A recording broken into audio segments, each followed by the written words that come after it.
This should be a very quick video on the subject of zonation. And just before I move on with it, I just want to make sure that you realise we've finished topic 2.3 now, and I want to move on to topic 2.4. So this is the first topic of 2.4, which covers biomes, zonation, and succession largely. We've already talked about biomes, which is relevant to this as well. So as of the last couple of videos, I've copied and pasted the information from the syllabus. This time I've spelled applications correctly. Nobody spotted that mistake.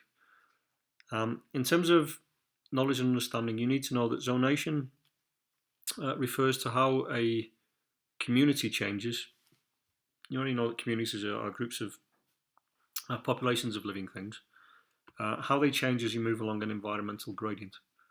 So an environmental gradient is a gradual change from one condition through other conditions to a final condition, let's say. That could be due to changes in altitude, maybe as you go up a mountain. It could be changes in latitude as you move away from the equator towards the Arctic or the Antarctic. The classic case that we'll look at a little bit here is you get zonation on a rocky shore as you move from the low tide position up towards the kind of high tide position. I'll show you a model of that in a minute. In terms of applications, all it says is you need to be able to be given graphs or models and be able to interpret them. So it's fairly straightforward. So this is zonation on the huge scale, actually on the planetary scale, and we've already seen it. Zonation basically refers to these kind of stripes of colour that you can see on this map, and those stripes, as you already know, refer to different biomes. So the biomes don't all mix together. They change from one biome to another biome as you move, for example, north from the equator or south from the equator. Around the equator you have tropical rainforest. As you move away, you move towards grassland and then desert. As you move further north towards kind of northern Europe, you go to deciduous forest, then coniferous forest, to tundra, to taiga. So the zonation refers to these stripes, and those stripes exist because you're moving along a environmental gradient. In this case, that gradient is created by different availability of water, sunlight, and so on as you move along these different latitudes. Here you've got the same thing basically. It can refer to we've got here changes in latitude, as I've just spoken about. It could also refer to changes in altitude.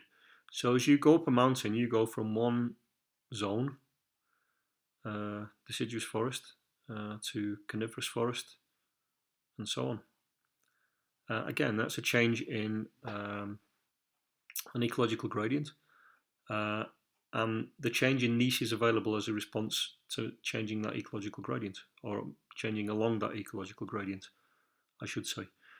So that could be related to latitude, altitude, changes in temperature, changes in rainfall, changes in the amount of sunlight available, changes in soils, or it could also refer to biotic factors as well, changes in competition as a result of changes in niche. Okay, this is the kind of classic example that I mentioned before, and it's what I worked on in my first degree. So it brings back some very strange memories of me slipping around on seaweed trying to find out where these different zones existed on various rocky shores, nearly breaking my neck as a result. So here you move from low tide to the high tide level. As you know, there are two tides every day. So the gradient here is related to how much water availability each of these living things have.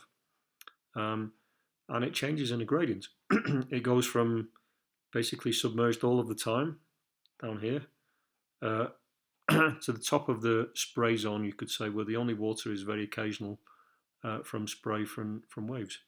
In between, you've got this gradient from high water availability to medium water availability to very low water availability. And what happens is you get these different zones, or even you could say stripes, of communities. So down here you've got algae, kelp, starfish.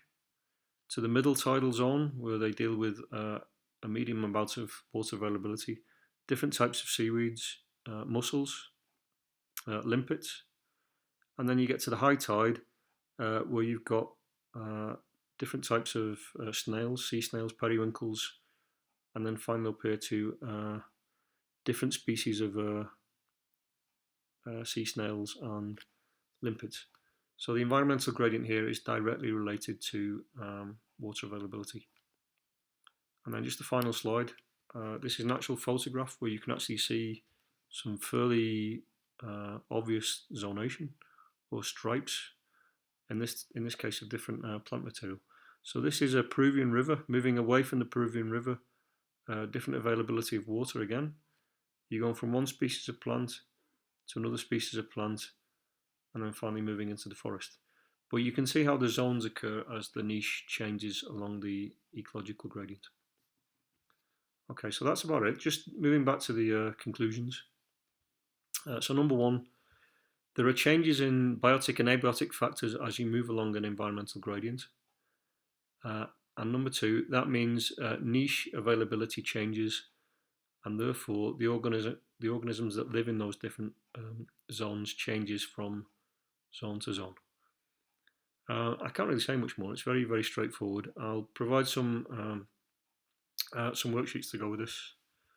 Have a go at going through them. Any problems, please contact me.